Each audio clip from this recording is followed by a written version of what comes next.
C'est une dimension fondamentale du développement durable, la réduction maximale des circuits, la définition optimale des zones d'échange en fonction du besoin donné, la capacité à trouver sur place plutôt qu'à aller chercher loin quand c'est possible. L'économie circulaire, puisqu'on l'appelle ainsi, est un objectif qui n'est pas toujours facile à atteindre. Pourtant, certains la pratiquent depuis longtemps, sans forcément l'appeler par ce nom. Tels des Monsieur Jourdain, pratiquant l'art de la prose, mais sans l'avoir cherché, les terrassiers, en toute connaissance de cause, eux, ont depuis longtemps cherché à limiter les échanges et les mouvements de matériaux. Ils ont donc cherché à les valoriser sur place, trouver des solutions plus économes en déplacement. C'est ce que nous allons évoquer maintenant, avec cette table ronde qui rassemble, pas forcément dans l'ordre où ils ont pris place d'ailleurs, je vous demanderai donc de lever le bras au moment où je cite votre nom, Simon Bonne, directeur technique de DTP pour la France et l'international, Laurent Château de la direction économie circulaire et déchets de l'ADEME, Laurent Eisenlohr, responsable du pôle de compétences et d'innovation du CEREMA sur la valorisation et la gestion durable des déchets, Frédéric Villemain, directeur de l'ingénierie environnementale de la Société du Grand Paris, Karl Henkel, avocat spécialiste du droit de l'environnement industriel, et Gwenaël Groiselot, président du groupe déchets et recyclage de FNTP, responsable service foncier et ICPE, direction matériaux de Colas Midi-Méditerranée. Je me tourne immédiatement vers Laurent Château pour lui demander de nous rappeler les principes de l'économie circulaire et notamment de préciser en quoi celle-ci est différente du simple recyclage. Est-ce que ça marche? Oui. Oui, bonjour à toutes et à toutes.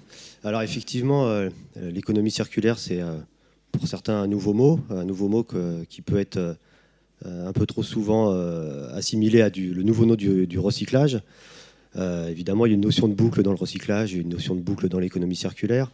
Mais le recyclage, c'est une amélioration de notre fonctionnement, notre modèle économique linéaire. Et l'économie circulaire, c'est une dimension un peu plus fondamentale, une remise en cause un peu plus fondamentale de nos modes de consommation, de nos modes de production, et qui prend pour origine la prise de conscience, plus ou moins relative en fonction des secteurs d'activité, mais de la finitude des ressources et de la difficulté de leur accès, puisqu'il est, même si le domaine des ressources est...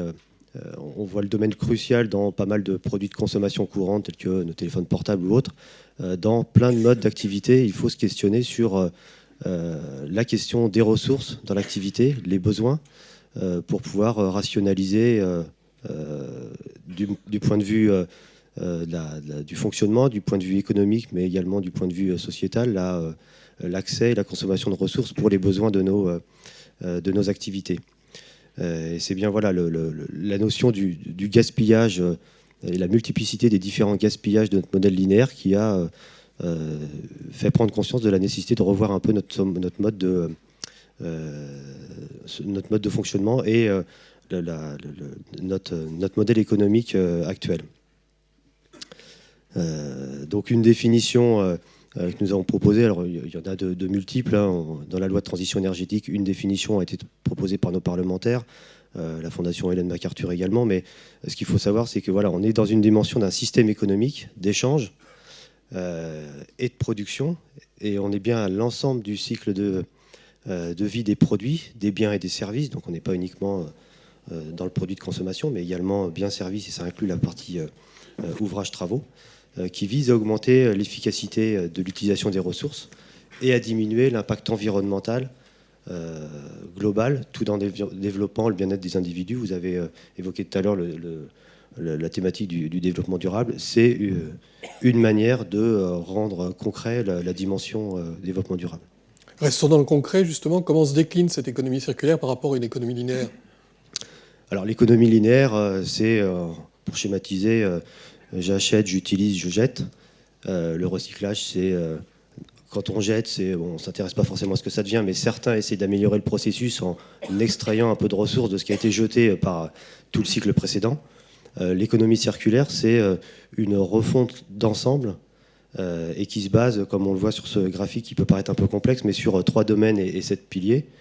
C'est un modèle, voilà, un schéma adapté un peu de l'approche pour les produits de consommation courante, mais on peut très bien, et c'est ce que j'ai fait là, l'appliquer à la dimension des ouvrages. On a l'offre des acteurs économiques, on a la demande donc des maîtres d'ouvrage, de l'utilisateur, donc celui qui exprime un besoin. Et on a derrière une dimension gestion de déchets, mais qui est, puisqu'on est dans une dimension cyclique, une composante des ressources qui peuvent être utilisées, donc qui peuvent impacter la création et je dirais la palette d'offres des acteurs économiques pour répondre à un besoin. Donc on a différents piliers, comme je disais. Donc la partie approvisionnement, on a une dimension très importante qui est l'éco-conception. Donc comment est-ce qu'on dimensionne et on conçoit un produit ou un ouvrage. La partie écologie industrielle et territoriale qui permet de mettre en relation les besoins de certains acteurs avec les excédents, les rebuts, les déchets d'autres acteurs économiques, d'autres secteurs économiques ou du même d'ailleurs. L'économie de la fonctionnalité qui est en gros acheter un service et pas acheter un produit. On peut prendre l'exemple par exemple de Michelin qui vend du kilomètre de pneus et vend plus maintenant forcément directement les pneus. Donc on vend un service et on a une dimension d'usage là-dedans. Par ce biais-là, si on continue sur cet exemple-là, Michelin, son objectif, c'est pas forcément qu'ils vendent le plus de pneus possible, mais justement qu'il y ait une durabilité du produit et un service associé qui est aussi créateur de valeur pour lui. Ce qui est également assez important et fondamental aussi pour vos secteurs d'activité, c'est la demande par la maîtrise d'ouvrage et la définition aussi, l'aide par la maîtrise d'œuvre sur la définition du besoin et puis l'accès au site où sont réalisés les travaux pour justement donner la possibilité justement aux entreprises, aux acteurs économiques de proposer des offres qui s'inscrivent bien dans une dimension d'optimisation de la consommation des ressources. Le dernier domaine donc, sur la gestion des déchets qui se constitue essentiellement du recyclage pour justement extraire tout ou partie des composants de déchets pour en faire des matériaux utilisables directement par les acteurs. Tout ça, ça suppose quand même un certain nombre d'interactions, d'échanges, voire des partenariats. Oui, effectivement. Alors, comme je l'évoquais un peu dans la description de ce schéma-là, cette approche économique, ce modèle, il se définit et il ne s'applique pas chacun dans son secteur d'activité ou chacun dans son entreprise ou derrière sa porte. Il a besoin et il se nourrit des interactions avec les autres acteurs pour pouvoir proposer et éco-concevoir par exemple des ouvrages qui sont moins consommateurs de ressources ou qui utilisent les ressources de manière plus efficiente, notamment celle d'un site. Il faut aussi que le besoin exprimé par le maître d'ouvrage ou l'opportunité qu'il donne permettent d'utiliser ces options-là. Donc forcément, il y a des interactions entre les différents acteurs et on le voit également lorsque pour certains besoins, certains ouvrages, on peut utiliser des matières qui sont contenues dans les déchets d'autres acteurs. Il y a besoin d'une mise en relation pour que toute cette mécanique soit plus fluide. Merci Laurent Château. On va maintenant voir comment l'économie circulaire, que vous avez définie déjà en appliquant un petit peu à l'aspect travaux, comment elle se décline dans l'entreprise. Donc je me tourne naturellement vers Simon Beaune, qui non seulement a des responsabilités en entreprise, mais est membre de la commission développement durable du SPTF. Pour vous, cette transposition se fait comment ? Alors, je crois que c'était hier Laurent Amar qui disait que les terrassiers faisaient de l'économie circulaire avant que le mot soit inventé. Alors, c'est peut-être effectivement un petit peu provocateur, mais néanmoins, reconnaissons qu'effectivement, l'économie circulaire est déjà bien présente dans nos projets. Tout à l'heure, on a parlé d'éco-conception. Donc, l'éco-conception, c'est quelque chose qui est complètement intégrante à nos projets. Nous faisons de l'éco-conception quand nous faisons des propositions d'optimisation de tracés ou de profil en long. Donc, notre action là s'inscrit bien dans ce cycle d'économie. Nous faisons également, je dirais, œuvre d'éco-conception quand nous proposons des structures optimisées, donc quand on fait des redimensionnements de structures. Et puis, c'est également le cas de l'éco-conception quand on fait effectivement des œuvres d'optimisation dans le réemploi des sols, avec tout ce qu'on a pu voir tout à l'heure dans les commissions techniques, en utilisant des sols fins et en les faisant monter en compétences, Donc là également, on fait œuvre d'éco-conception. Ce que vous avez pu voir également hier dans les réflexions menées en R&D sur les économies d'eau, tout ce qui est des travaux qu'on réalise pour faire progresser l'arrosage, le recyclage des eaux de ruissellement, tout ça fait partie également, je dirais, de l'éco-conception. Nous avons également, bien évidemment, maintenant intégré sur nos chantiers le tri. Donc le tri il fait partie intégrante de nos chantiers. On trie bien évidemment les huiles usagées, on trie les pneumatiques, on trie le bois, on trie les aciers. Donc aujourd'hui, cet acte, je dirais, vertueux est bien répandu sur l'ensemble de nos chantiers. Et puis en matière de matériel, on fait également preuve d'actes vertueux, effectivement, en entretenant nos machines, en leur prolongeant leur durée de vie. Donc on fait effectivement du reconditionnement de machines pour effectivement, dans certains cas, renouveler des vies entières de certaines machines. Donc c'est également un acte qui rentre en plein dans la démarche de l'économie circulaire. Mais il faut bien avouer, le plus gros impact que l'on a, c'est bel et bien dans le réemploi des matériaux et la valorisation des excédents de nos chantiers. Donc on a effectivement un rôle principal à jouer dans la valorisation des excédents de nos chantiers. Donc les excédents de nos chantiers aujourd'hui prennent un terme qui est pas sympa, et aujourd'hui on parle non plus d'excédents de chantier, mais on parle de déchets inertes. Et donc aujourd'hui, ce que l'on doit effectivement prendre en considération, c'est la valorisation de ces déchets inertes pour en faire quelque chose. Justement, on va continuer sur les déchets inertes, on va essayer de concrétiser, de chiffrer un peu tout ça. Savoir les déchets des TP, on sait que dans la production nationale de déchets, c'est extrêmement lourd. Les déchets des travaux publics inertes sont très largement majoritaires. Donc, Laurent Eisenlohr, leur valorisation constitue un enjeu considérable. On va peut-être essayer de concrétiser tout ça. Oui, effectivement, voilà quelques éléments pour essayer de dresser un petit peu le contexte d'une partie de ces matériaux. Donc, conformément à la réglementation européenne, la France établit toutes les 2 années un bilan de la production de ces déchets, de leur traitement. Donc, les derniers chiffres, et c'est ceux qui sont présentés ici, datent de 2012. C'est l'exercice 2012. Bon, ils ont été analysés, consolidés et publiés début 2015.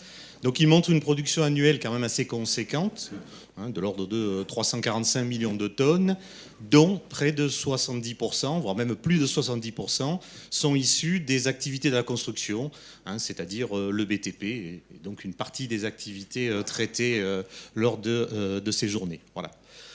Donc effectivement, oui, je veux dire, ces déchets du BTP pèsent lourd dans la production nationale, et effectivement, depuis maintenant quelques années, ils sont au cœur des enjeux de la politique publique de prévention et de gestion des déchets. Voilà. Une des particularités de ce gisement, donc c'est notamment sa nature, à plus de 90%, il s'agit de déchets minéraux. Voilà. Et c'est des bétons de déconstruction, c'est des terres excavées, c'est des matériaux extraits de chantiers de terrassement. Voilà. Une autre particularité est que ce gisement, quand même assez conséquent, est porté à plus de 80% par les activités de TP, donc notamment les fameuses terres que l'on va chercher à valoriser dans le cadre des différents chantiers. Voilà. Donc effectivement, je veux dire, les terres générées lors de ces travaux constituent un enjeu majeur, et lorsqu'on parle de déchets, principalement pour les valoriser. Voilà. Donc pour terminer un petit peu ce premier panorama avec ces chiffres, donc c'est intéressant de noter que ces déchets non dangereux, minéraux, principalement donc issus des chantiers de TP, ils constituent un gisement important de matériaux pouvant être donc employés, utilisés en construction, et ainsi substituer d'autres ressources. Bien évidemment, sur ce gisement, d'autres filières existent, comme par exemple l'élimination en installation de stockage de déchets inertes. On ne va pas quitter les chiffres tout de suite. Vous allez peut-être aller un peu plus loin dans la définition et dans la précision des quantités qui sont comment dire, produites. Et je demandais à Laurent Château de bien vouloir répondre à cette question. Alors effectivement, quand on regarde plutôt l'activité du terrassement, alors on voit qu'il y a un peu un décalage entre ce que représente l'activité du terrassement dans les TP et puis la contribution des terrassements, des activités de terrassement dans la production des excédents et déchets produits. 18% de l'activité économique pour 52% des excédents. Donc on voit que vous êtes le secteur qui produit à peu près le plus d'excédents et de déchets dans le secteur de la construction. On voit que le contributeur principal, évidemment, c'est des terres.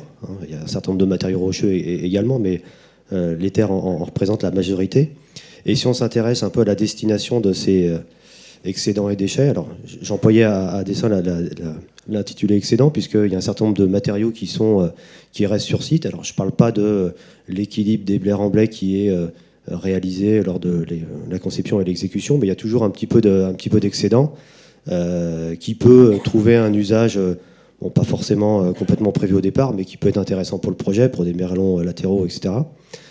Et on voit que la destination de cette partie, donc si on regarde la partie excédent qui reste sur le chantier, donc c'est le 34%, qui se décompose en une partie avec traitement, une partie sans traitement. Et on voit là que la partie sans traitement est quand même le réemploi des excédents de manière majoritaire.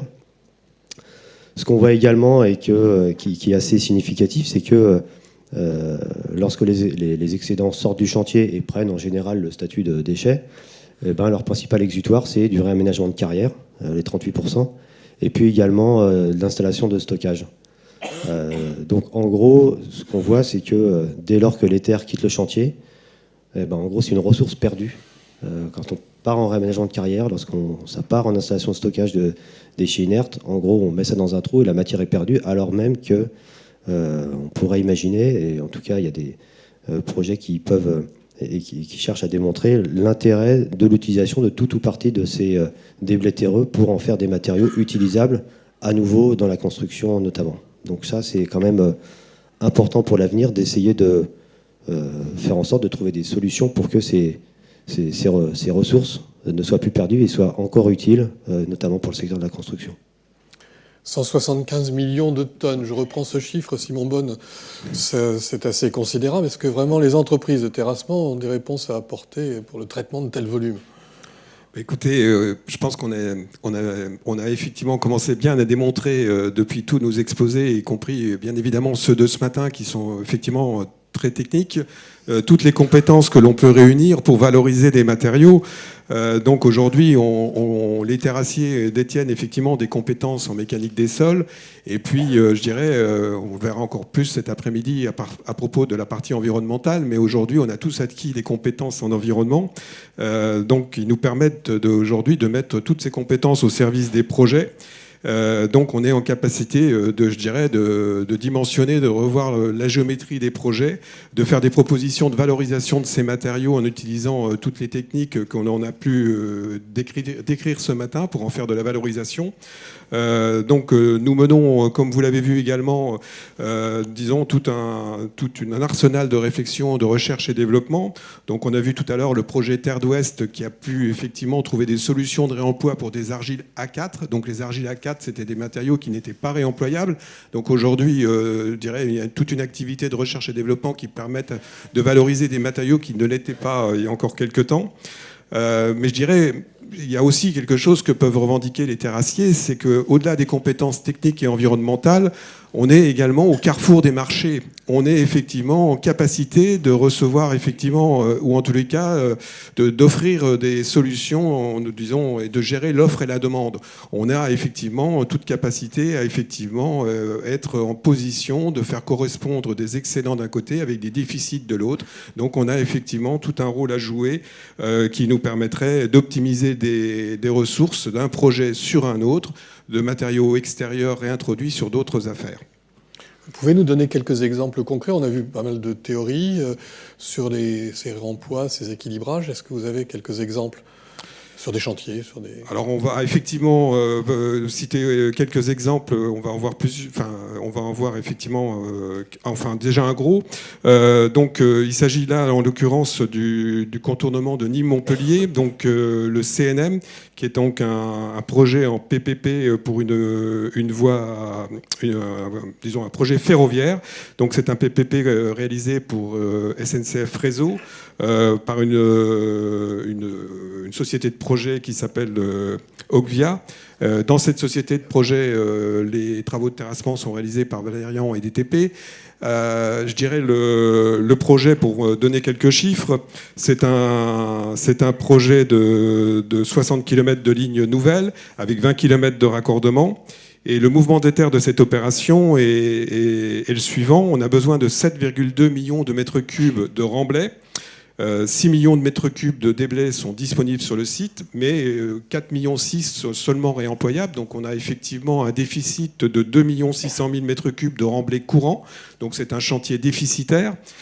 Pour couvrir les besoins de ce déficit, on a ouvert 5 emprunts qui couvrent à peu près 2 millions de mètres cubes de matériaux.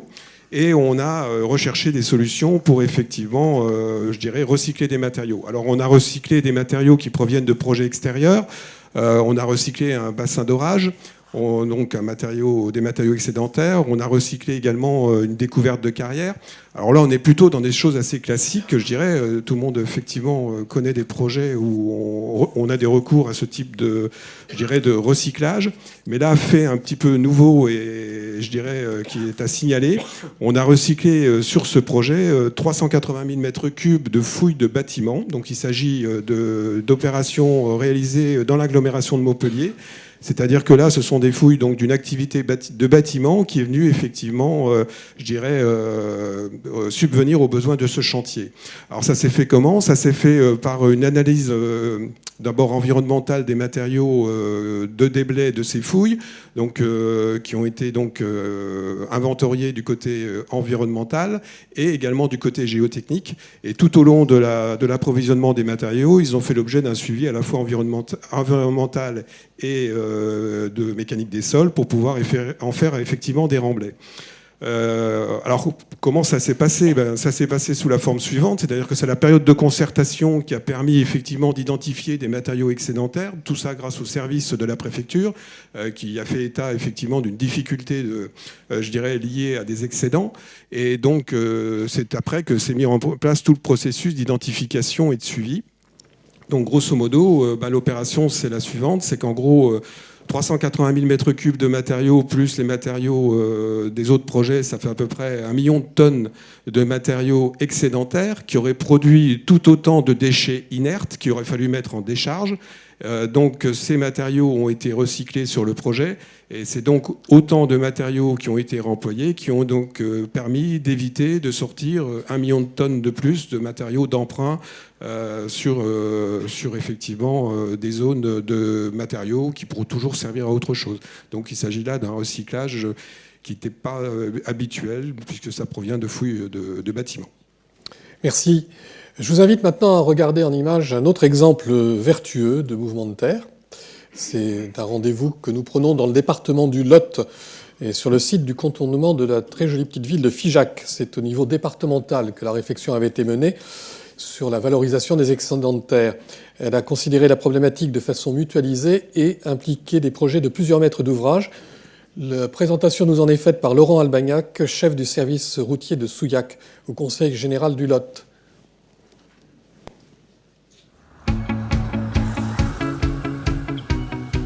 Nous sommes ici dans le Lot. Le contournement de Figeac, c'est 7,8 km de 2 fois une voie, 1 400 000 m3 de matériaux de terrassement, dont 600 000 m3 de matériaux excédentaires. L'optimisation du profil long était difficilement optimisable du fait des contraintes de sites classés. On a néanmoins recherché des solutions pour optimiser nos épaisseurs de couches en dimensionnant en PF3.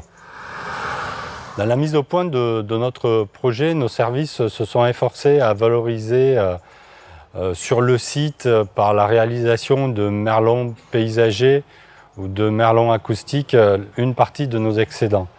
Nous avons réfléchi sur des solutions en interne sur lesquelles on pouvait faire bénéficier cet excédent de matériaux. Ensuite, nous avons mené une recherche avec des tiers, publics ou privés, qui auraient besoin d'excédents. On s'est aperçu que la valorisation des matériaux posait 3 types de problèmes. Un problème temporel, lié au planning, un problème volumique, lié à la quantité disponible, et tout ce qui est démarche administrative. En qualité de maître d'ouvrage, nous avons dû faire correspondre les différentes démarches administratives liées aux procédures de dossier loi sur l'eau, les enquêtes ICPE, les permis d'aménager. Ces correspondances ont dû amener un travail assez fin entre les différents maîtres d'œuvre pour pouvoir finaliser nos dossiers techniques et permettre un cahier des charges au plus près des réalités et des besoins des 2 maîtres d'ouvrage. Nous avons aussi proposé à nos partenaires d'établir des conventions pour sécuriser l'ensemble des transactions. Au-delà des conventions, nous avons réalisé la coordination des différents intervenants, donc l'entreprise NGE pour la mise en œuvre de notre partenaire et le groupement Charrier Roger Martin, titulaire du marché du contournement de Figeac. Les différents acteurs, ils ont été identifiés via différents canaux. Tout d'abord, la DUP qui a mis les acteurs locaux au courant de notre problématique d'excédent des terres. Le deuxième canal est celui interne de nos services qui participent au développement économique des entreprises, qui nous ont fait remonter les projets aux environs de Figeac. C'est ensuite un des acteurs a été le sous-préfet qui a, lors de comités de pilotage par rapport à cette opération-là et développement économique de la zone, nous a mis en relation et a permis de sécuriser l'ensemble des dossiers administratifs. Alors le bilan de cette opération, c'est 0 déchet mis en décharge, des plannings respectés, des partenaires qui ont vu leur projet se réaliser de façon plus rapide et avec une économie, et aussi une économie pour le département qui a su valoriser ces matériaux et n'a pas eu besoin de les mettre en décharge. Le retour d'expérience, pour moi, c'est un travail en amont avec l'ensemble des partenaires, la connaissance technique de leur projet pour permettre d'identifier le plus en amont possible les problèmes que peuvent engendrer l'ensemble de ces échanges. Et finalement, les difficultés des uns sont devenues la richesse des autres.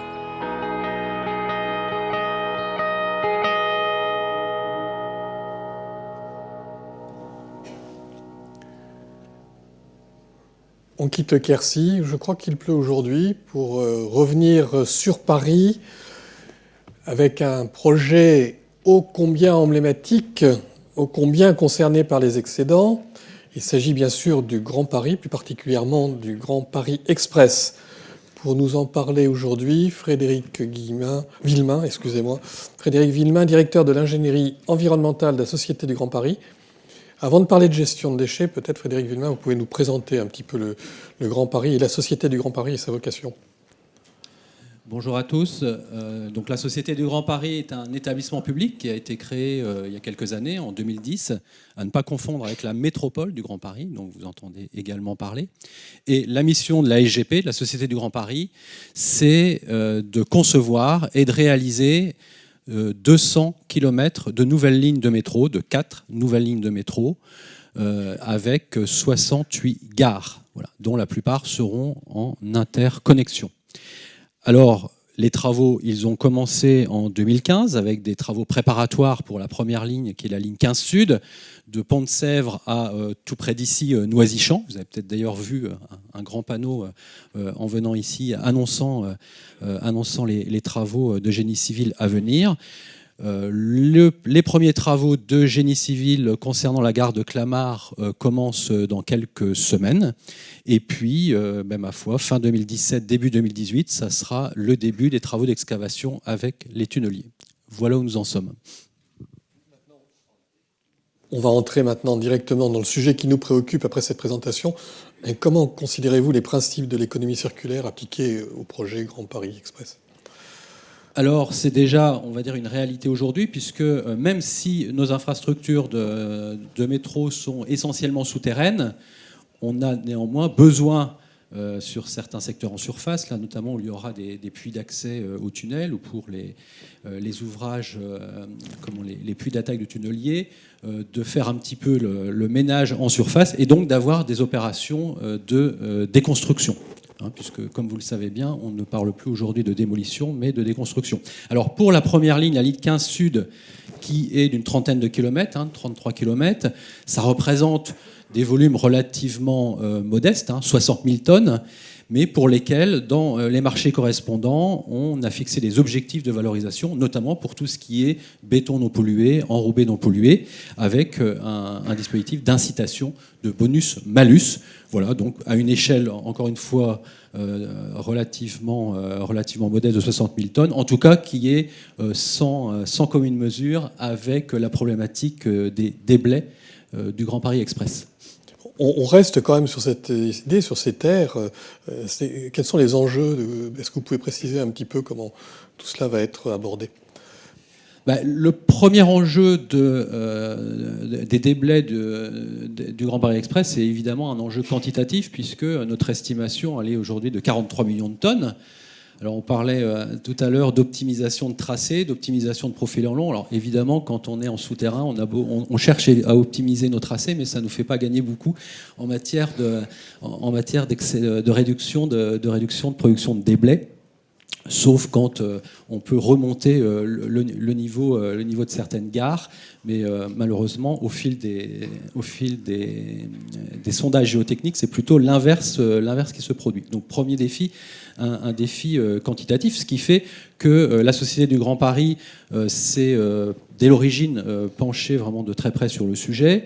On a appréhendé la complexité, ce qui l'a amené d'ailleurs à organiser, il y a un peu moins d'un an, un appel à manifestation d'intérêt auquel certains d'entre vous ont répondu et qui nous a permis d'affiner les orientations stratégiques de la Société du Grand Paris, qui tiennent en quelques mots, qui est le transport alternatif au routier, là où autant que faire se peut, la traçabilité et la valorisation, ce dernier sujet nous conduisant évidemment directement à celui de l'économie circulaire. Donc transport alternatif à la route, qui, on espère, favoriseront des systèmes de double fret, en amenant des matériaux dont on a besoin pour notre infrastructure et en ramenant des déblais.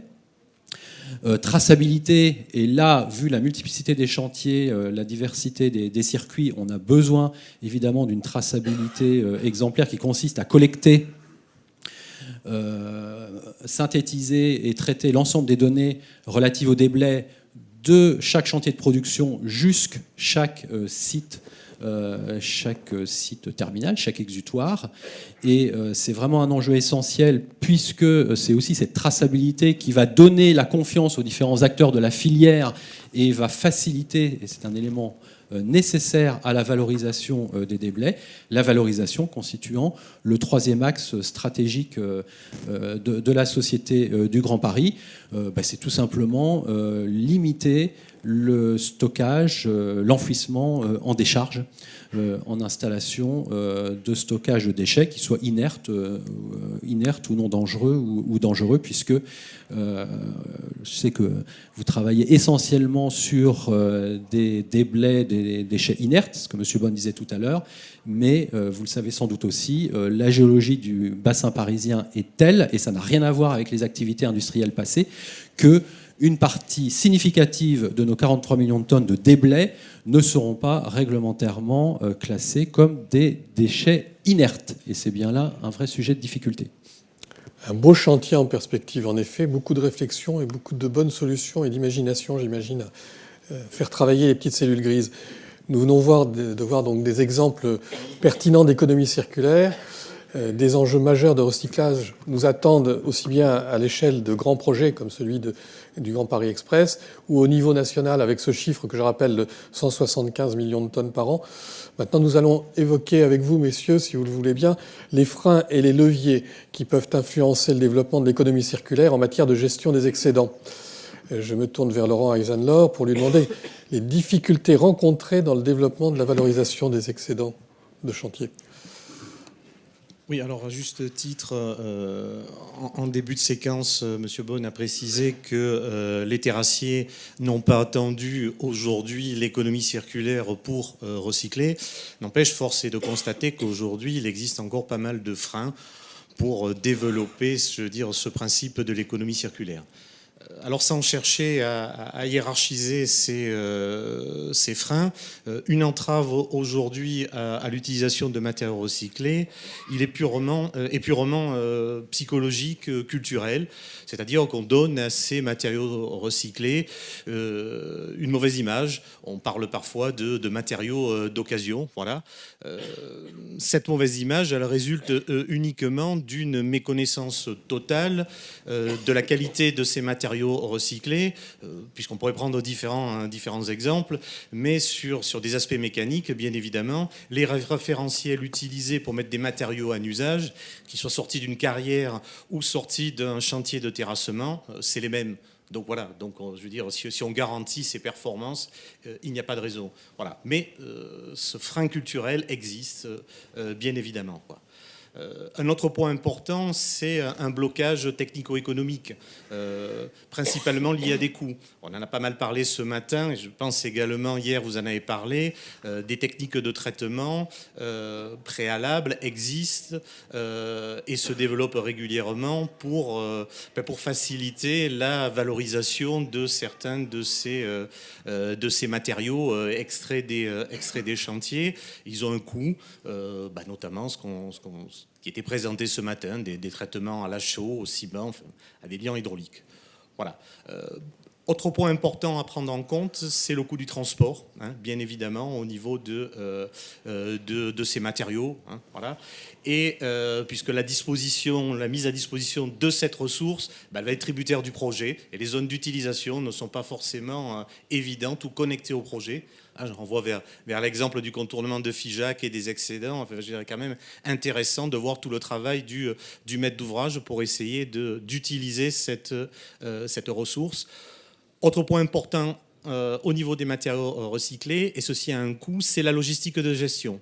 De façon à pouvoir approvisionner un chantier régulièrement en matériaux comme il se doit, il faut souvent mettre en place des plateformes de stockage temporaire où les matériaux extraits vont être massifiés, pourquoi pas traités, élaborés, etc., formulés, enfin voilà, vous voyez bien tout ce qu'il y a derrière, avant d'être amenés, bien évidemment, sur un chantier pour être valorisés.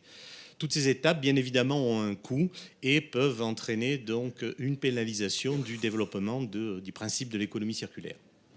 J'imagine quand même qu'il y a des arguments porteurs, il y a des indices environnementaux, par exemple, qui peuvent être utilisés pour justifier les choix de l'économie circulaire.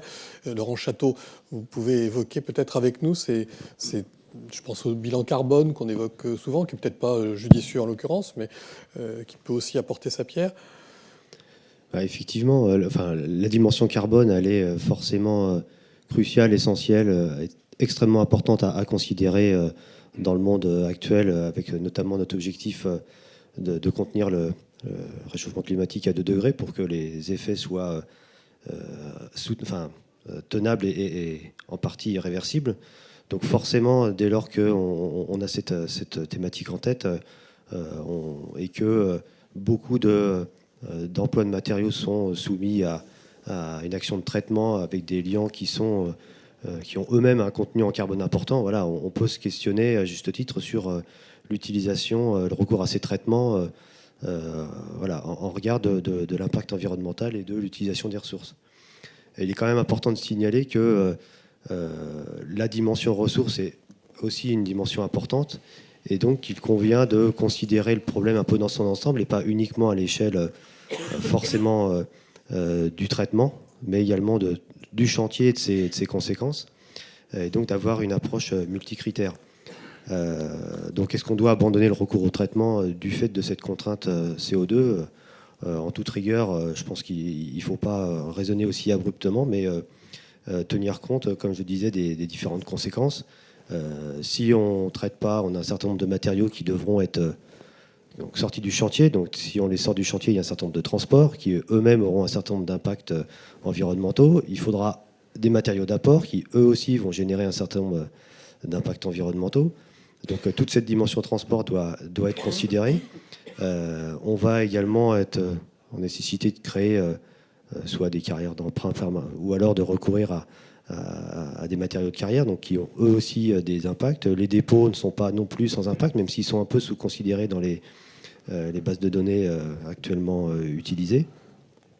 Donc voilà, il faut avoir une démarche un peu globale qui tient compte de ces conséquences directes des choix, mais également des externalités, puisque recourir à des matériaux externes et recourir à des exutoires définitifs externes, voilà, il y a un certain nombre de conséquences environnementales qui ne se limitent pas uniquement de toute façon à la thématique CO2, mais qui sont aussi extrêmement impactantes sur d'autres indicateurs tels que ceux qui sont indiqués ici. Et donc, voilà, pour ce faire, on a besoin forcément de méthodes, d'indicateurs, mais également de procédures. Et tous les éco-comparateurs qui se développent, notamment CEF, qui est utilisé dans les TP, qui aura vraisemblablement une application ou une déclinaison dans les terrassements, c'est des outils utiles pour se positionner et positionner des opérations et des choix en regard de ces différents indicateurs.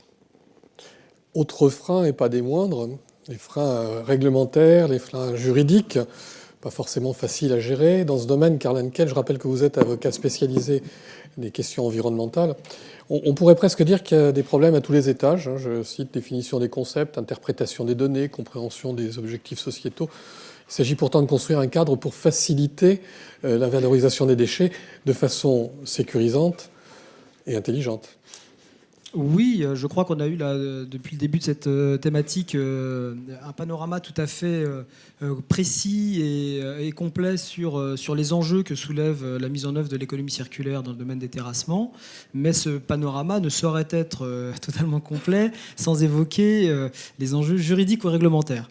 Donc on va essayer de les balayer sans trop entrer dans des considérations d'un jargon juridique. Mais néanmoins, il faut bien avoir à l'esprit que le cadre réglementaire de la valorisation, du retraitement de ces matériaux, eh bien, peut constituer des freins, effectivement, peut contribuer aux freins à la valorisation des déblais de terrassement.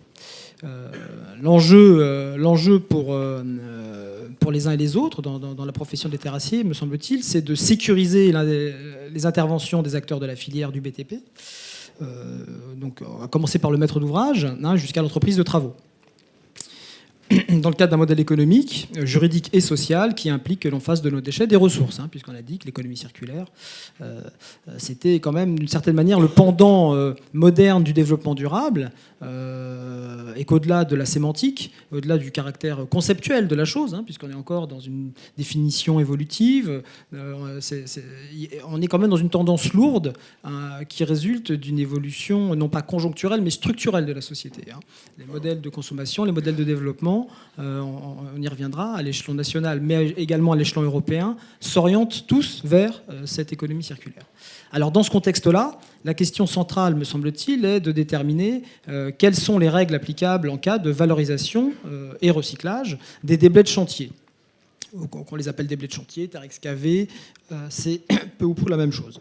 Et bien là, dans ce cas-là, on rencontre un obstacle majeur, c'est que ces déblais de chantier ou ces terres excavées, ils ont le plus souvent un statut juridique qui est le statut juridique du déchet. En effet, dès lors que le détenteur s'en défait, selon la définition légale, qui est un peu théorique, mais quand le détenteur d'une substance s'en défait, soit qu'il en ait l'intention, soit l'obligation, eh bien cette substance devient un déchet. Donc si je creuse pour une opération de travaux publics un trou et que je n'ai pas immédiatement une utilité au déblais qui ressort de ce trou, eh bien, ça peut devenir des déchets. Et donc, ça engendre un statut juridique et des principes rigides, relativement contraignants, attachés à ce statut, sans rentrer dans les détails, mais on les a déjà mentionnés. Il y a un principe de responsabilité. Tout producteur, détenteur de déchets est tenu d'en assurer l'élimination ou la valorisation finale. Des obligations de traçabilité qu'on a mentionnées, une fiscalité spécifique, la fameuse TGAP, qui porte notamment sur les déchets, Et puis avec ce qui va avec, des seuils de dangerosité qui impliquent, en cas d'élimination dans les fameuses installations de stockage de déchets, des coûts et des coûts de traitement qui varient selon la nature des déchets. Et puis des freins à la valorisation proprement dit.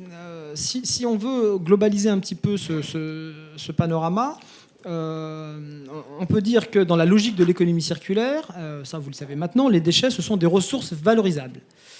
Sauf que dans la logique de la réglementation, tout du moins dans la réglementation telle qu'elle a été conçue et mise en œuvre jusqu'à présent, eh bien, on est plus proche d'un modèle économique linéaire, à savoir que les déchets sont considérés, sur le plan réglementaire, ont été longtemps considérés comme ce qu'on a usage d'appeler des externalités négatives sur le plan économique, ou plutôt comme des nuisances, des matériaux sources de nuisances. Et à ce titre, toute la réglementation qui s'applique aux déchets, eh bien, elle n'incite pas, elle ne favorise pas nécessairement la valorisation de ces déchets, et tout particulièrement des déblais de chantier, des terres excavées lorsque ce sont des déchets. Et on peut parler d'effet domino du statut de déchet, c'est-à-dire que si je ne réutilise pas mes matériaux sur le chantier, et si je dois les sortir du chantier, eh bien, je peux me retrouver donc détenteur ou producteur plutôt de déchets, ce qui va entraîner une obligation d'entreposer ces déblais dans une installation ICPE spécifique de traitement de déchets, avec également une obligation de traçabilité, remplir des registres pour l'exploitation de ces activités. Autre frein, c'est le caractère approximatif et flou des modalités et des conditions de mise en œuvre de la valorisation. La valorisation des déchets, c'est un concept plus récent qui date, effectivement, on l'a dit, un certain nombre de professionnels dans le terrassement, mais dans d'autres filières également, valorisent depuis de nombreuses années les déchets. Néanmoins, sur le plan juridique, les définitions sont quand même assez récentes.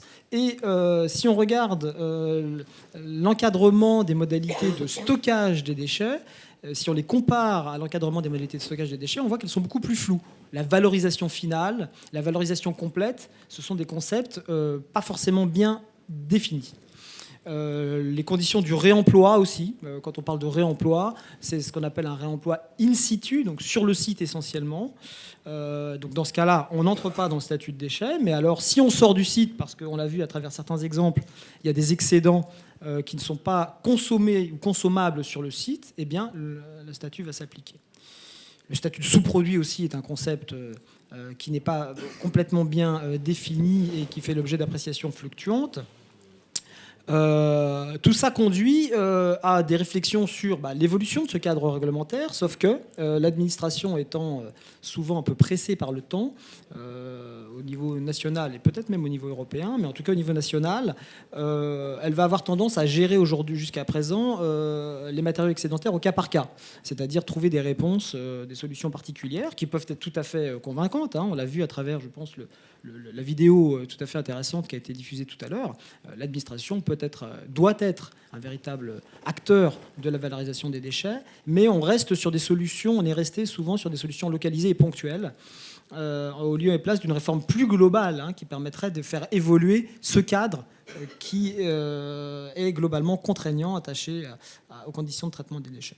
Et on aboutit finalement à un paradoxe sur le plan juridique, c'est qu'il est juridiquement encore plus sûr et plus sécurisé pour les opérateurs d'orienter les déblais de chantier ou les terres excavées dans des installations de stockage que de les valoriser. C'est en effet des paradoxes, mais on est un peu impressionné par le nombre de freins. Est-ce qu'il y a quand même des chances de trouver des pistes pour faire évoluer cette réglementation dans le bon sens ? Oui, je pense qu'il ne faut pas évidemment rester sur ce constat. Une fois qu'on a balayé ces différents sujets, il est important de dire en face qu'il y a des véritables leviers juridiques qui existent et qui commencent à être mis en œuvre de manière tout à fait sérieuse et qui vont permettre, à court, moyen ou long terme, de véritablement favoriser la valorisation des déchets et tout particulièrement des excédents de chantier. L'un des principaux leviers, ce sont les textes qui viennent d'être adoptés ou qui seront adoptés prochainement. J'ajoute sur ce point qu'il ne faut pas attendre du droit, de la règle de droit, qu'elle change en tant que telle les comportements.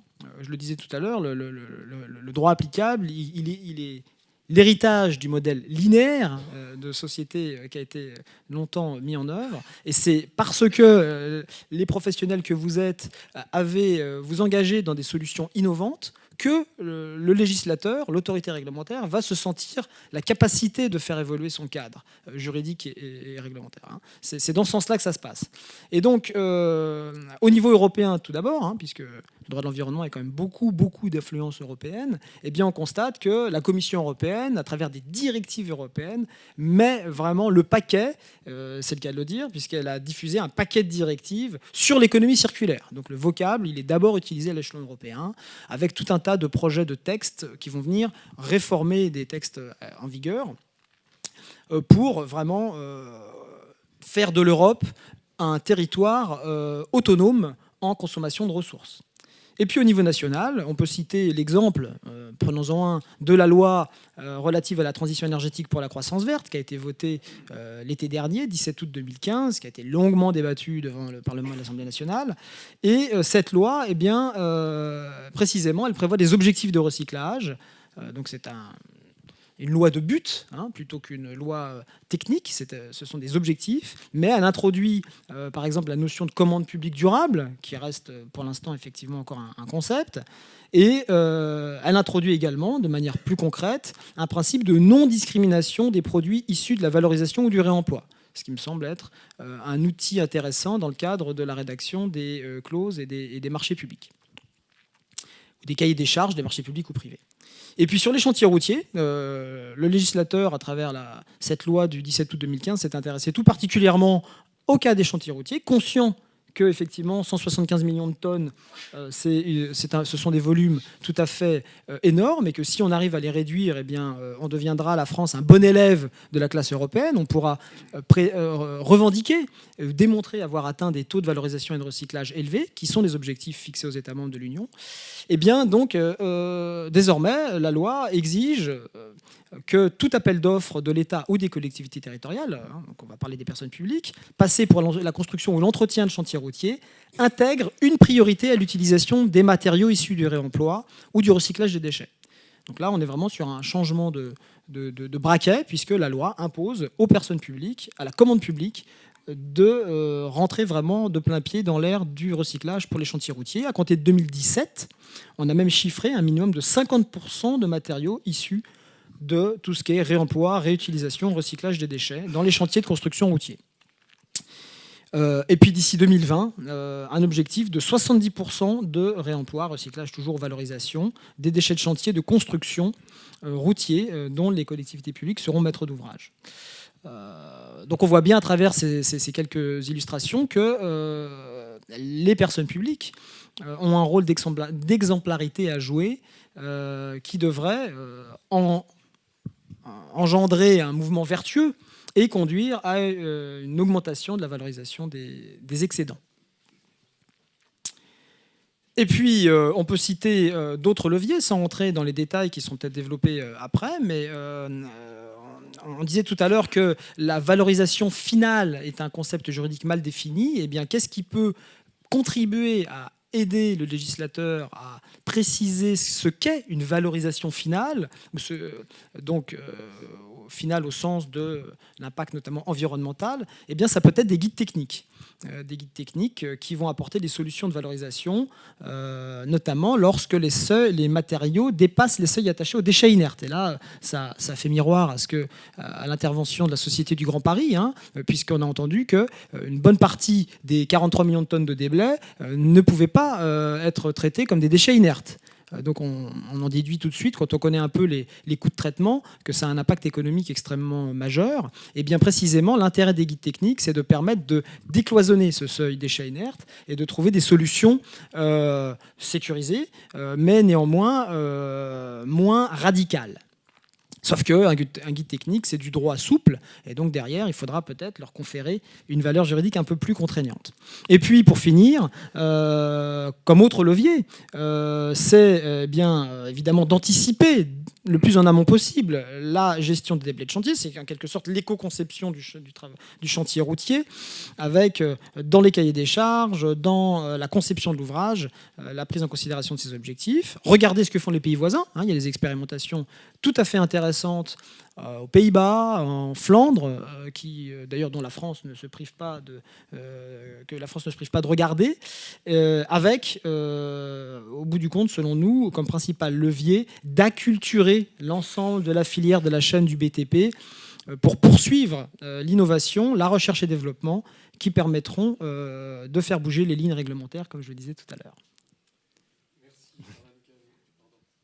Merci Karl Henkel. Donc Simon Beaune, vous avez entendu comme moi.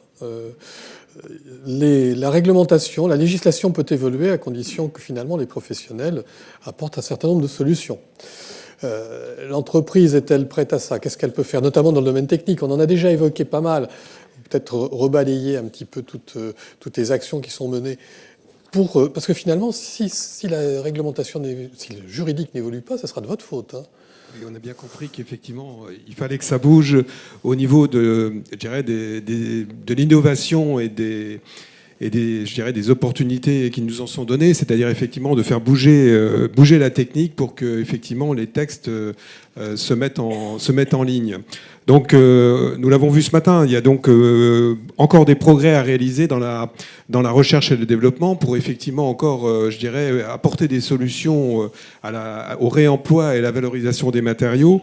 Donc c'est pourquoi nous poursuivons nos projets de recherche et développement.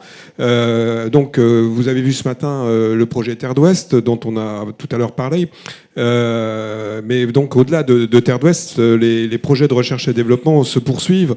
On a toujours également donc beaucoup de recherches à faire. Donc vous avez vu ce matin également un autre projet, c'est Terre Durable, donc un projet ANR porté par EDF, Ifstar et plusieurs entreprises de terrassement, dont l'objectif est l'amélioration de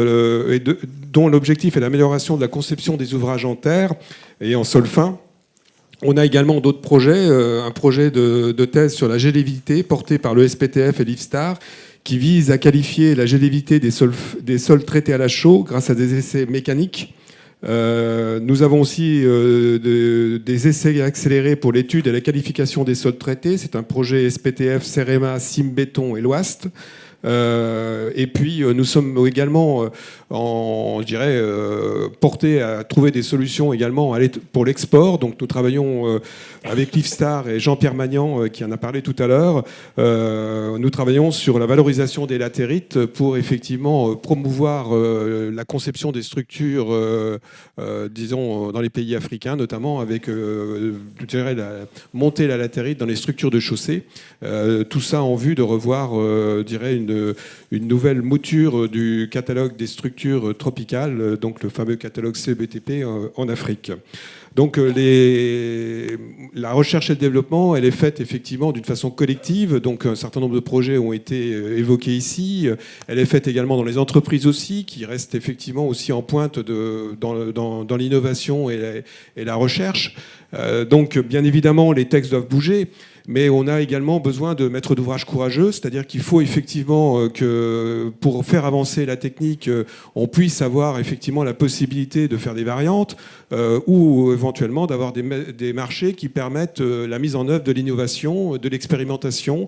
Et entre guillemets, tout ce complexe vertueux ne peut effectivement se mettre en œuvre que si effectivement il y a un courage collectif à effectivement envisager d'autres pistes et donc faire en sorte que effectivement l'innovation c'est bien, mais pas chez moi. Non, l'innovation effectivement, il faut qu'il y ait beaucoup de monde qui ait le goût de vouloir la mettre en pratique, et donc il nous faut effectivement des maîtres d'ouvrage qui acceptent effectivement de se lancer et de partager quelques risques, puisque effectivement l'expérimentation c'est aussi évidemment un partage de risques, mais si on ne se lance pas dans l'innovation, effectivement il sera très difficile de trouver des solutions vertueuses aux 175 000 tonnes de déchets inertes.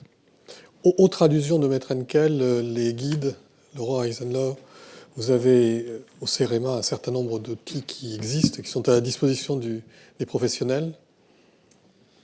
Oui, pour prolonger donc les propos de Maître Henkel et M. Beaune, effectivement, il est primordial de communiquer, de présenter vos retours de bonnes pratiques, vos évolutions de techniques, que ce soit, comme on l'a vu ce matin, sur des aspects géotechniques, mécaniques, de traitement. Ça peut être sur des aspects environnementaux. Je veux dire, on en a discuté également lors de cette table ronde. Important de communiquer, de publier. Ces documents sont importants. Pourquoi ? Parce qu'ils sont le reflet de l'évolution des techniques. Ils sont les reflets de la compréhension de la mise en usage, du comportement d'un matériau mis en usage, avec ses aspects mécaniques, ses aspects environnementaux également. Voilà, certains de ces guides sont portés par maîtrise d'ouvrage du ministère de l'Environnement. Le CIREMA est parfois là en appui, mais quoi qu'il arrive, ils doivent être toujours, je veux dire, à l'initiative, bien évidemment, des professionnels, au travers de vos différents syndicats. Voilà. Donc c'est un élément indispensable pour arriver à développer une économie circulaire. C'est des documents méthodologiques, dont vous en avez quelques-uns qui sont ici affichés. Je veux dire, bien évidemment, il en manque. Il y a notamment ceux qui avaient été présentés ce matin. Il y en a d'autres. C'est des documents intéressants, importants, puisqu'ils peuvent fournir aux maîtres d'ouvrage, aux maîtres d'œuvre, une référence pour leur permettre d'élaborer, de concevoir leur projet ou tout simplement d'analyser des variantes proposées à un appel d'offres. Voilà. Donc pour terminer, je présenterai, il faudrait le zoom sur le dernier né de ces guides qui concerne donc l'acceptabilité environnementale en technique routière des matériaux issus de la déconstruction du BTP. Alors on va aborder maintenant un sujet sans dévoiler ce qui va être dit ce soir aussi, mais une présentation à laquelle d'ailleurs Laurent Château avait fait allusion tout à l'heure. Il y a un outil qui existe, Gwenaël Groiselot, c'est l'outil SEV. Donc est-ce que vous pouvez nous parler de cet éco-comparateur rapidement ? Je dis, on en reparle, on y revient tout à l'heure aussi. Sans dévoiler effectivement ce qui sera présenté cet après-midi. Donc effectivement, c'est un outil qui a été développé en son temps en 2010-2011 par la FNTP et qui est un éco-comparateur qui permet de comparer différentes offres à périmètre constant et sur différents indicateurs environnementaux reconnus par la profession ainsi que par les différents maîtres d'ouvrage, en particulier publics. C'est un outil donc, qui a continué à vivre et à être développé par la FNTP et dernièrement vient d'être donc créé le module dédié au terrassement de manière à pouvoir travailler sur ces questions d'éco-conception.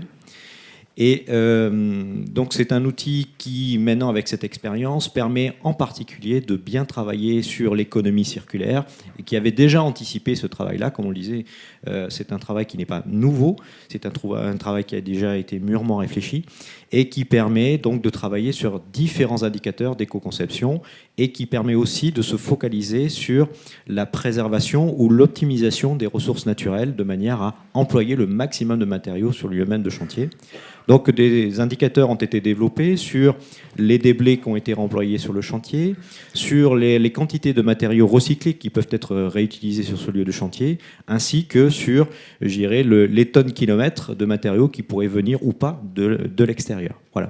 Donc c'est un outil qui travaille aujourd'hui sur la base de 3 indicateurs dédiés à l'éco-conception et à l'économie circulaire, et sur 6 indicateurs au total. Donc c'est un outil qu'on peut juger, je dirais, dans l'air du temps et qui permet de répondre à beaucoup de questions aujourd'hui. On va terminer, puisqu'on a eu des échanges très riches. On arrive au bout du temps qui nous était imparti pour ces présentations. Je voudrais conclure en demandant d'abord à l'entrepreneur que vous êtes, Gwenaël Groiselot, quelles sont les perspectives pour vous de l'économie circulaire du point de vue de l'entrepreneur, son développement dans votre métier, dans vos travaux, dans votre entreprise, dans les entreprises ? Donc, dans les entreprises, entre guillemets, comme on le disait tout à l'heure, la part juridique et la part technique sont très importantes. Elles doivent être menées de pair et la recherche et le développement est un outil aussi nécessaire. Donc, l'utilisation et la création de guides est quelque chose qui, aujourd'hui, est relativement bien maîtrisé, qui apporte de l'expérience et qui nous permet tous d'avancer face à un problème qui peut paraître insolutionnable à l'origine. Donc, aujourd'hui, je dirais, au nom de la FNTP, nous avons une expérience sur différents guides méthodologiques, les guides méthodos ainsi que sur les parties guides d'application.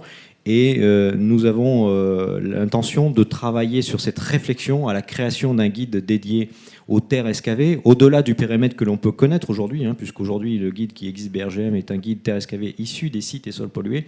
Mais aujourd'hui, il nous faut anticiper, je dirais, cette démarche et cette réflexion pour être corrélé à tout ce que vous avez présenté ce matin et depuis tout à l'heure, de manière à apporter une valeur ajoutée importante et de franchir des barrières qui aujourd'hui effectivement nous ne pouvons pas attendre de la part de la législation. Il faut proposer des choses qui soient réalisables, économiquement viables, techniquement responsables et légales, de manière à anticiper cette réflexion et de pouvoir apporter de l'expérience afin que le législateur puisse ensuite décider très rapidement. Voilà. C'est un point très important.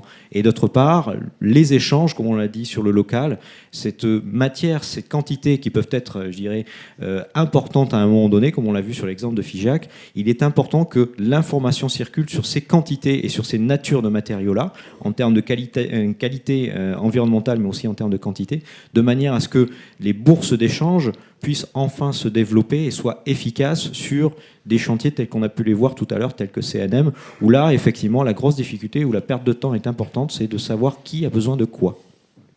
Simon Bonne, un complément peut-être justement sur ces échanges, cette organisation des échanges. Voilà, donc nos objectifs, dans l'aspect syndical, effectivement, et également, je dirais, portés par la commission déchets de la FNTP, c'est effectivement, je dirais, de faire preuve d'élan en disant, effectivement, et en se positionnant comme...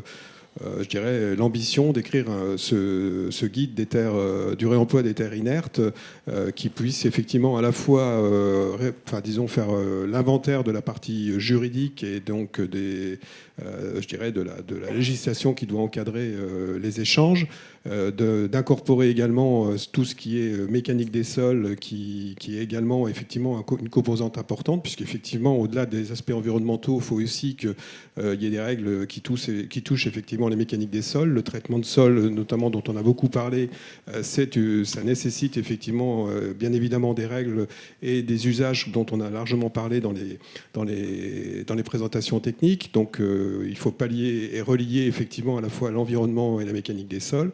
Et puis au-delà de la problématique du guide, on l'a vu, et c'est une composante importante du Grand Paris, il y a la traçabilité. Donc on souhaite aussi développer des outils de traçabilité qui soient effectivement, je dirais, à la disposition de tous, donc effectivement au niveau syndical. Et effectivement, après, le complément de tout ça, c'est effectivement d'aller jusqu'à des plateformes d'échange où effectivement on puisse effectivement, je dirais, mettre à disposition des matériaux et échanger ces matériaux de façon à effectivement rendre ces mouvements des terres vertueux. Frédéric Villemain, vous êtes un maître d'ouvrage, pas n'importe lequel. Je vais vous demander, vous les connaissiez sans doute déjà, mais vous avez entendu toutes les initiatives que souhaitaient lancer les professionnels. J'ai une question qui me démange. Le Grand Paris Express, c'est un site d'expérimentation fabuleux, non ? Tout à fait. Bon, on voit bien que la gestion des déblais n'est pas un sujet accessoire. On voit bien aussi que le contexte, notamment sur le plan de la réglementation ou des pratiques, il n'est pas aujourd'hui facilitateur en la matière. Et pour avancer, on a besoin d'opportunités et d'une ambition.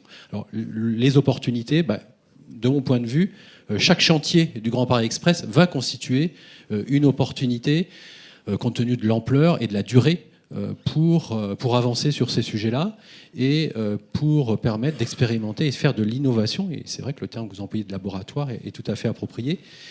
Et l'innovation, on en a besoin en termes de matériaux, en termes de procédés, en termes de logistique, dont on voit bien, on parle de bourse d'échange.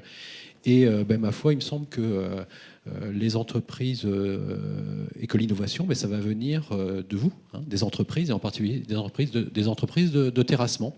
Et donc, les pistes de travail que vous venez de présenter, pour un maître d'ouvrage comme la Société du Grand Paris, elle me semble tout à fait prometteuse. Elle recoupe d'ailleurs un certain nombre d'initiatives que nous, on a pris de notre côté.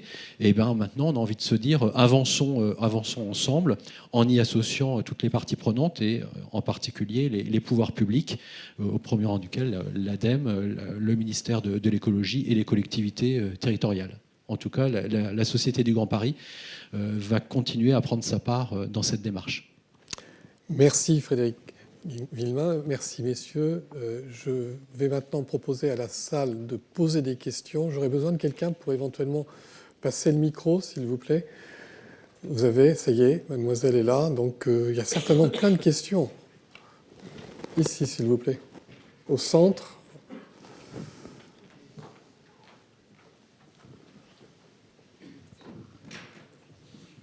Oui, Luc Boutonnier, Gis. Juste une question sur les plateformes. Enfin, justement, est-ce qu'il n'y a pas plusieurs plateformes? Enfin, déjà en France, voir qu'est-ce qui se passe dans les autres pays. Est-ce qu'il n'y a pas aussi un risque qu'il y ait différentes plateformes et que... Est-ce qu'il n'y a pas un peu de ménage à faire pour les plateformes d'échange de matériaux? Je parle. Alors, je n'ai pas très bien compris la question, mais peut-être que les professionnels voient très bien ce que ça veut dire. Ce que ça peut vouloir dire. Sur Internet. Peut-être des sous-entendus là, sur Internet où on peut qui m'échappent. J'ai compris la question, puisque c'est... Effectivement, il existe, par exemple, depuis une bonne dizaine d'années, au niveau des CCI, des petites plateformes Internet d'échange de déchets de différentes natures. Il est vrai que c'est plutôt des déchets industriels, assez rarement des déchets du BTP. Depuis quelque temps, avec cette notion d'évolution de la réglementaire sur la traçabilité, effectivement, nous voyons fleurir des entreprises qui proposent, je dirais, de la traçabilité et donc de l'échange à développer pour un certain nombre de quantités de matériaux ou de qualités de matériaux. Aujourd'hui, effectivement, je pense qu'il y a un grand ménage à faire et d'autant plus, nous souhaitons le faire ici parce que voilà, nous sommes les prestataires, nous préparons les matériaux, nous les traitons et ensuite nous avons la capacité de les transporter. Donc il n'y a pas d'intermédiaire. Nous sommes, je dirais, au cœur de la masse et nous avons la capacité d'apporter une certaine qualité, une garantie. Et donc nous sommes responsables d'amont en aval. Et c'est ça aussi que veut avoir le client derrière, c'est-à-dire pour le rassurer, c'est bien beau, ça porte un déchet, enfin le nom de déchet, donc ça le rassure pas, mais le fait qu'il y ait moins d'intermédiaires possibles sur une prestation, ça le rassure. Donc effectivement, je dirais, nous considérons que nous allons devoir préparer une plateforme. Nous sommes, je dirais, les mieux je dirais, en termes qualitatifs, les mieux présents pour pouvoir préparer une vraie plateforme et la rendre efficace et de pouvoir rassurer aussi sur la qualité de ce déchet vis-à-vis des clients. Et je pense que naturellement, les autres prestataires viendront petit à petit à disparaître ou en tout cas à nous rejoindre. Cette réponse vous satisfait, monsieur ?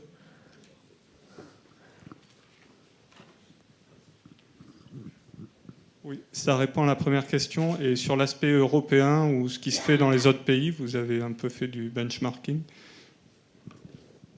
Alors je me permets, je réponds au nom de la FNTP, puisqu'on a effectivement un groupe de travail national, mais bien évidemment, tout est lié à l'Europe. Aujourd'hui, on ne peut pas faire l'un sans l'autre.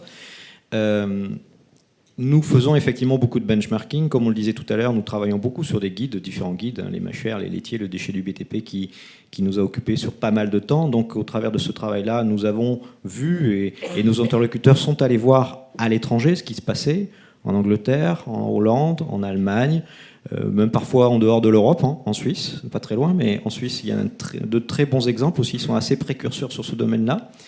Donc effectivement, notre réflexion, ce n'est pas que de réinventer quelque chose qui peut très bien fonctionner sur d'autres secteurs. Nous devons tenir compte, entre guillemets, de notre espace culturel quand même, qui est assez différent d'autres pays, de nos autres pratiques. Nous ne devons pas les oublier, nous ne devons pas créer, entre guillemets, une révolution, nous devons faire une passation efficace et douce. C'est quand même très important pour les entreprises et pour les maîtres d'ouvrage qui, parfois, ont une certaine frilosité. Donc effectivement, on nourrit cette réflexion dans les guides avec cette expérience-là et nous essayons de tirer la quintessence de ce qui marche bien à côté et surtout d'éviter de ce qui marche mal. Alors dans tous les pays, même si on nous dit dans tel pays tout marche bien, quand on regarde exactement ce qui se passe en Belgique, en Allemagne, en Hollande, en Angleterre ou dans d'autres pays, tout ne fonctionne pas à merveille. Ça reste entre guillemets du déchet, c'est assez compliqué et avec le contexte législatif, c'est pas toujours simple, mais on essaie de tirer la quintessence de manière à faire fonctionner quelque chose qui pourrait fonctionner sur le territoire français. Voilà. C'est un travail long et fastidieux. Nous, sur le dernier guide déchets du BTP, ça nous a pris un peu plus de 4 ans et demi, mais je dirais le jeu en vaut la chandelle. Autre question ? Monsieur ici. Le micro arrive. Les marches sont risquées ici, donc on ne peut pas aller trop vite. Donc, Guy Forestier, département de la Haute-Saône. Oui, 2 points. Là, on n'a peut-être pas assez insisté sur l'importance des guides régionaux, d'utilisation de matériaux alternatifs, hein, puisqu'il y en a quand même maintenant un certain nombre. Le dernier, je crois que c'est le guide sur les MIDM de Franche-Comté. Hein, je pense que c'est quand même quelque chose qui a une importance pour promouvoir cette économie circulaire et la réutilisation des matériaux, de déconstruction, etc. Ça, c'est le premier point. Et le deuxième point, là, je rebondis un petit peu sur l'aspect juridique. Il y avait un projet d'arrêté sur la sortie du statut de déchets que devait promouvoir, enfin, être sorti par le ministère de l'Environnement, apparemment qui sécurisait quelque part la réutilisation de déchets qui n'étaient pas complètement inertes. Et apparemment, cet arrêté a été enterré par le ministère de l'Environnement. C'est quand même un petit peu déplorable, effectivement, ce genre de choses. Maître Henkel ou non, monsieur Oui, effectivement, sur tous les guides dont certains ont été présentés, oui, l'importance des guides régionaux. Hein, je veux dire, ces guides sont souvent dédiés à des gisements locaux, et ces guides vont présenter donc les techniques, les bonnes techniques pour faciliter leur emploi in situ ou, lorsque ça va prendre le statut de déchet, je veux dire, leur valorisation dans un autre ouvrage. Voilà.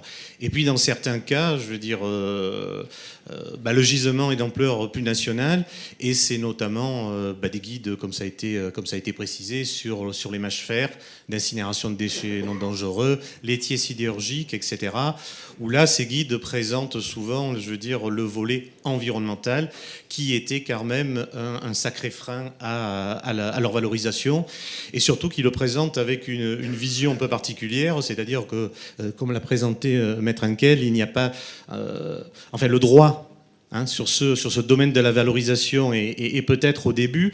Donc il s'agit de provoquer le droit, d'apporter des éléments aux législateurs pour qu'ils puissent légiférer. Ces documents vont bien évidemment dans ce sens-là. Et pour certains, ils doivent être portés par le ministère de l'Environnement, notamment sur ces sujets, mâches fer, laitiers ou autres. Pourquoi ? Parce que, je veux dire, c'est directement le ministère de l'Environnement qui apporte la charge de la preuve de la bonne utilité de ces matériaux, sous condition de respecter les seuils qui s'y trouvent. Voilà. Karl Henkel. Oui, juste un mot, mais je passerai le micro à Gonel Groiselot, qui a un scoop, je pense, sur le dossier de sortie statut de déchets, la SSD. Vous faites bien de poser la question, monsieur, et juste, je rebondis, la démarche locale est excellente, parce que c'est une démarche bottom-up. Hein, donc, on part des exemples concrets, ensuite nationaux, et ensuite on peut influencer le cadre européen nourri de ces exemples locaux. Tout à fait indispensable. Sur la sortie de statut de déchets, c'est un sujet qui me tient particulièrement à cœur, puisque mon cabinet a assuré le suivi juridique de ce dossier pour le compte du consortium de demandeurs. Effectivement, on a été dans l'attente. Le dossier a été déposé en 2012, sauf erreur, de sorte que ça remonte déjà quand même il y a quelques temps. Il y a un seul dossier de sortie de statut de déchets qui a abouti en France par un arrêté ministériel de juillet 2014. C'est celui des bois d'emballage pour un usage en valorisation énergétique. En revanche, les autres dossiers, c'est le statu quo, ça prend beaucoup plus de temps. Voilà, il y a une forme d'inertie qui est pas forcément souhaitable. Et j'ajouterais que l'argument qu'on oppose souvent aux démarches de sortie de statut de déchet, c'est de dire mais attention, parce que si vous quittez le statut de déchet, vous allez entrer dans le statut de REACH. Et le statut de REACH, alors là, vous allez en bouffer pour des années. Précisons tout de même que la réglementation REACH prévoit un certain nombre d'exceptions, et notamment pour les matières valorisées. Et les matières valorisées, dans un certain nombre de cas, le règlement REACH, confirmé par d'autres documents, vous dit qu'elles n'ont pas besoin d'être soumises à enregistrement si les matières auxquelles elles viennent se substituer ont elles-mêmes bénéficié d'une exemption. C'est le cas du gypse naturel, c'est le cas de la pâte de cellulose. Donc c'est un point qui mérite d'être pris en considération. Pour finir, merci pour la patate chaude. Alors, Votre question est excellente. Effectivement, nos professions ont quand même beaucoup travaillé sur l'élaboration, je dirais, d'un guide et ensuite de l'obtention d'un arrêté ministériel sur le changement de statut de déchets. Je dirais c'était l'objectif. Nous défendons surtout une vraie logique, c'est-à-dire que, comme on le disait, la réglementation aujourd'hui est assez compliquée. Il y a le droit européen, le droit français, et que l'exemplarité locale ou les exemples que nous pourrions développer au local, ça a été finalement notre leitmotiv. C'est-à-dire que nous avons travaillé avec le ministère, et l'ADEME et le CEREMA sur le guide dédié au recyclage des déchets du BTP en technique routière. Ça, c'était le premier lieu de manière à apporter des réponses techniques et de la recherche et développement à une question qui se posait depuis une dizaine d'années auprès de beaucoup de maîtres d'ouvrage publics et privés. Nous avons considéré que ce document était quand même assez novateur dans ce qu'il propose en termes de techniques d'usage, de considération, de traçabilité, de qualité des matériaux, enfin des déchets en amont et en aval. Et l'effort doit être porté là-dessus et qu'il faut entériner une phase d'expérimentation. Il faut qu'aujourd'hui, puisque ce guide est enfin sorti et que beaucoup de gens l'attendaient, que ce soit des maîtres d'ouvrage que des prestataires de services, maintenant qu'il est sorti, que c'est très officiel, eh bien, nous avons 2 ans pour travailler sur ce sujet-là et apporter toute l'expérience que nous devons avoir pour l'améliorer. Ce n'est pas, je dirais, une fin en soi, ce document. Ce document doit vivre. Il n'est peut-être pas très bien fait pour certaines questions, peut-être pour d'autres très, très novateur. Donc aujourd'hui, nous avons considéré, et le ministère nous a accompagnés là-dessus, que nous avons 2 ans pour travailler ce sujet-là.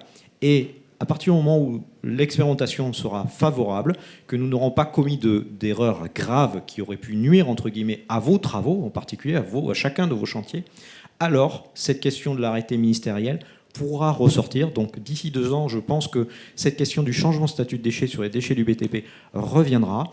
Et il sera d'autant plus facile à écrire, puisque même si aujourd'hui il est déjà écrit, mais il n'est qu'en phase projet, c'est 99% du guide d'application déchets du BTP.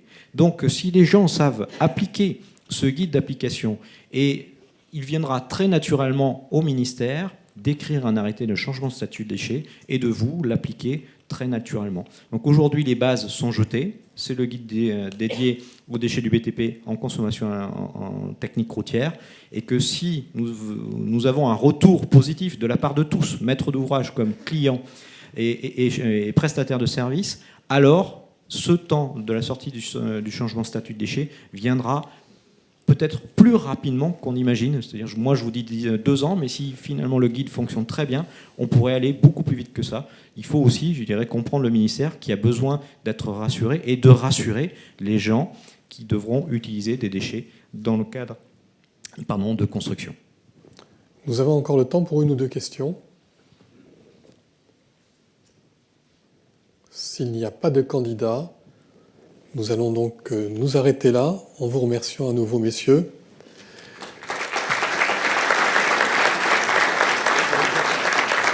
Avant de vous échapper, je vous demande une toute petite minute d'attention. Pour les personnes qui participent au déjeuner, je vous demande de vous regrouper dans le hall de l'auditorium. Nous devons partir ensemble, en groupe, pour des raisons de sécurité.